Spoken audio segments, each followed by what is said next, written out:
বন্ধুরা, তোমরা সবাই কেমন আছো? আশা করি অনেক বেশি ভালো আছো। আমিও অনেক বেশি ভালো আছি।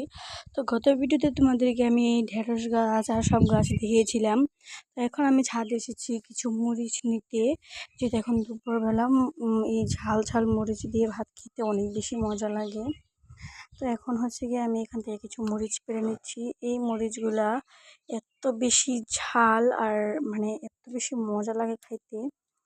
এই যে আমি আরেকটা ছেড়ে নিয়েছি। আর তোমরা সবাই জানো যে কালো মরিচ কিন্তু এমনিতেই অনেক ঝাল হয়। তো আমি 4টা মরিচ নিয়ে নিচ্ছি, এখানে পড়ে গেছে। তো তোমরা যে বিষয়ে জানতে চাও আমাকে কিন্তু অবশ্যই কমেন্ট করে বলতে পারো। আর এখানেও কিন্তু যে 2টা মরিচ গাছ আর এখানে একটা মোট 3টা মরিচ গাছ, এখান থেকে আমি একটা মরিচ ছিঁড়ে নিলাম। যে